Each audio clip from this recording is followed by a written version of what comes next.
देखिए मैं आपको बताऊं, कोई साधना जब आप करते हैं, तपस्या पर बैठते हैं, या फिर कोई 11 दिन की 21 दिन की साधना के लिए आप बैठते हैं, आप व्रत धारण करते हैं, अखंड ज्योत जलाते हैं, तो ईश्वरीय कृपा बहुत जल्दी आपको मिलती है। क्योंकि उस समय आप पूर्ण नियमों का पालन करते हुए आप पूजा करते हैं, सेवा करते हैं। और कोई अगर आपका गुरु है तो आपको गुरु वो मार्गदर्शन देता है कि कैसे इस पूजा को करना है। जैसे कई धूनी की तपस्या होती हैं, धूनी की तपस्या कई कई लोग करते हैं, कई लोग बंद कमरे में तपस्या करते हैं, तो कई लोग जंगलों में करते हैं, तो कई लोग अपने घर के मंदिर में करते हैं। वो अलग अलग उनके जो नियम होते हैं, उन नियमों पर चलकर वो जब साधना करते हैं तो उन्हें कृपा प्राप्त होती है। तो कौन कौन सी ऐसी चीज़ें हैं जो आपको प्राप्त होती हैं, वीडियो को पूरा सुनना ताकि बारीकी से एक एक चीज़ समझ में आए। और पहली बार चैनल पे हो तो वीडियो के नीचे जो लाल कलर का बटन है सब्सक्राइब का, उसे दबा के चैनल को सब्सक्राइब कीजिए। बेल आइकन को दबाइए, घंटे के निशान को, ताकि जो जानकारी हम डालें पूजा पाठ से संबंधित, मंत्र साधना से संबंधित, वो सबसे पहले आपको मिले। देखिए जब आप किसी साधना की शुरुआत करते हैं तो बिना गुरु के भी आप साधना कर सकते हैं और गुरु के निर्देश में भी आप साधना कर सकते हैं, इसमें कोई परेशानी वाली बात नहीं है। फ़र्क इतना होता है कि जब आपके गुरु होते हैं तो क्योंकि गुरु उस रास्ते पर पहले से चल चुके होते हैं, तो गुरु को पता होता है कि उस रास्ते पर कहाँ रोड आएगा, कहाँ कांटा आएगा, कहाँ प्लेन स्थान होगा, मतलब उस रोड पे वो चल चुके हैं, तो वो आपको सही मार्गदर्शन कर सकते हैं। और आपको फिर विचलित होने की आवश्यकता भी नहीं होगी, क्योंकि आप उस समय के लिए तैयार होते हैं। जैसे कई उग्र साधनाओं में गुरु आपको बता देते हैं कि शमशान में जब आप साधना करोगे और जब शमशान जागृत होगा तो विचित्र प्रकार की आवाज़ें आपको सुनाई देंगी, तो आपको भय नहीं रखना, यानी डरना नहीं है आपको। तो उस समय जो साधक है वो उसके दिमाग में एक चीज़ बैठ जाएगी कि ये मेरे साथ ये चीज़ होगी होगी, तो वो अपने आप को उसके लिए तैयार कर लेगा। पर जब आप बिना गुरु के साधना करते हैं तो आपको थोड़ी परेशानी आती है। मान लीजिए किसी साधना में आपको अनुभव ऐसे होते हैं जिनका जवाब आपको नहीं पता, आपको नहीं पता कि ऐसा क्यों हो रहा है, जो कि गुरु पहले से ही बता देते हैं, तो उस समय परेशानी आपको आती है। पर साधना के बीच में भी कई चीज़ें प्राप्त होती है और साधना के बाद भी कई चीज़ें प्राप्त होती हैं। तो आइए बताता हूँ सबसे पहले आपको क्या प्राप्त होता है। जब आप कोई साधना करते हैं तो उसमें मंत्र जाप का विशेष नियम होता है, यानी मंत्र जाप आपको करना होता है। आप 11 माला, 5 माला जाप करते हैं, वो आपकी इच्छा की बात है। मैक्सिमम माला आप जाप करते हैं तो आपकी वाणी सिद्ध हो जाती है। वाणी यानी आपकी भाषा, आपके बोलने में जब आप कोई शब्द बोलते हैं तो वो सच होने लगता है। ऐसा नहीं है कि हरदम सच होगा, पर वो सिद्ध हो जाती है। आप कुछ बोलते हैं तो वो सत्य होने शुरू हो जाता है। तो सबसे पहली चीज़, ये चीज़ आपको प्राप्त होती है, आपकी वाणी। साधना के समय इसलिए कहा जाता है कि आपको मौन रहना चाहिए, कम से कम बोलना चाहिए, ताकि आपके द्वारा जो अर्जित ऊर्जा है, आपके द्वारा जो अर्जित पुण्य है, वो आपके खराब ना हो। कई लोग साधना के समय में किसी को उल्टा सीधा बोल दिया, गाली दे दिया, तेरा एक्सीडेंट हो जाए, पैर टूट जाए, तो मैं आपको बता दूं फिर वो शब्द, क्योंकि आप उस समय आपके अंदर बहुत पर्याप्त मात्रा में ऊर्जा होती है, वो ऊर्जा उस शब्द को जो आपने बोला उसको सत्य करने में लग जाती है।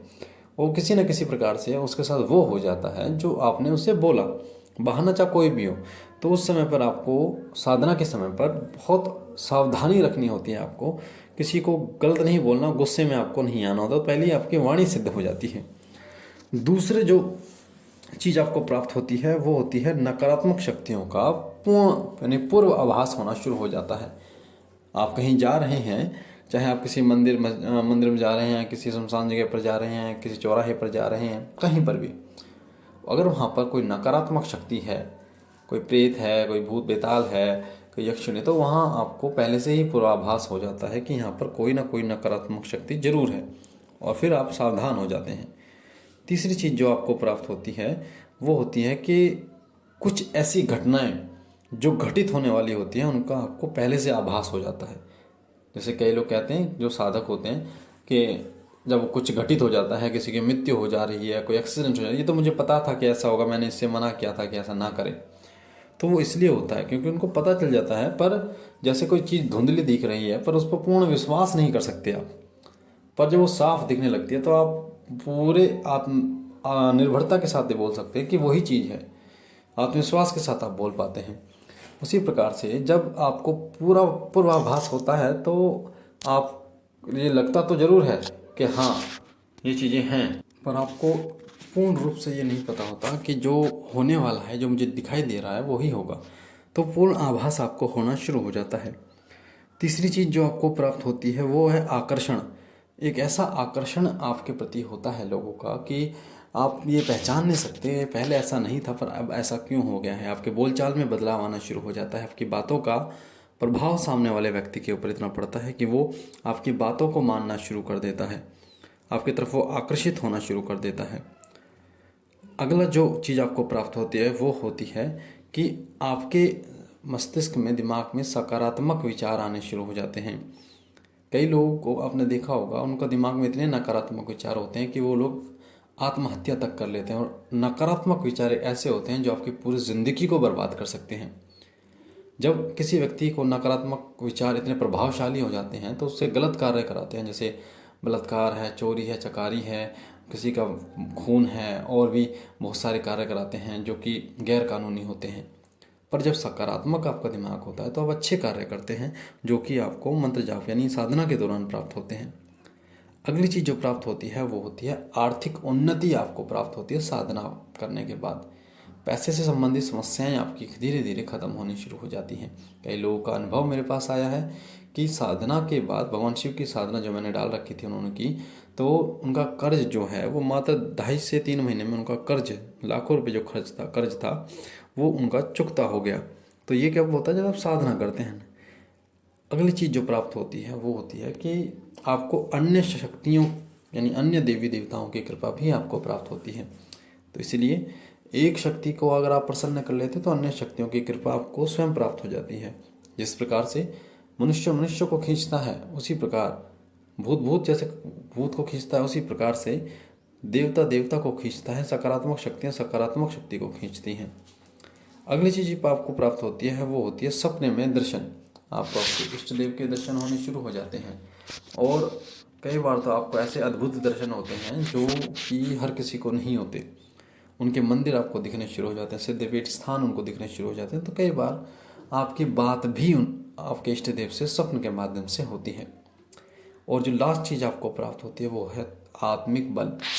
एक वो आत्मिक बल आपको प्राप्त होता है जिसके कारण आपका ऑरा इतना मजबूत हो जाता है। आपने देखा होगा देवताओं के सर के पीछे एक चक्र होता है, वो क्या होता है, उनका ऑरा होता है। पर मनुष्यों के चक्र सर के पीछे नहीं होता। जब आपका ऑरा मजबूत होता है तब वो चक्र आपको दिखाई देता है मनुष्यों में भी। तो वो चक्र मजबूत हो जाता है, और वो चक्र के ही कारण होता है कि कोई भी आपका ऑरा अगर मजबूत नहीं है तो नकारात्मक शक्तियाँ, भूत प्रेत वैताल वगैरह आपके शरीर के अंदर प्रवेश कर जाते हैं। पर जब आपका ऑरा मजबूत होता है तो जैसे एक कमरे में दरवाज़ा बंद होता है तो बाहर वाला व्यक्ति नहीं घुस सकता, उसी प्रकार ऑरा मजबूत होने पर आपके आत्मा रूपी दरवाज़ा बंद हो जाता है, जिससे कोई नकारात्मक शक्ति उसमें प्रवेश नहीं कर पाती। तो ये थी वो चीज़ें जो आपको प्राप्त होती हैं साधना के दौरान। मुझे आशा है जानकारी अच्छी लगी होगी। पहली बार चैनल पे हो तो चैनल को लाइक शेयर जरूर करना, ताकि और लोगों तक ये जानकारी जाए, और लोग भी इसका फ़ायदा उठा पाएँ, वो लोग जान पाएँ कि साधना के समय क्या चीज़ें उनको प्राप्त होती है, और वो इन संकेतों को भी समझ पाएँ। मैं बाबा भोलेनाथ से विनती करता हूँ कि बाबा आप पर कृपा करें, आपके घर पर कृपा करें, आपकी झोली भरते रहें। हम मिलते हैं एक नई जानकारी के साथ, तब तक के लिए ओम नमः शिवाय, ओम नमः शिवाय, ओम नमः शिवाय।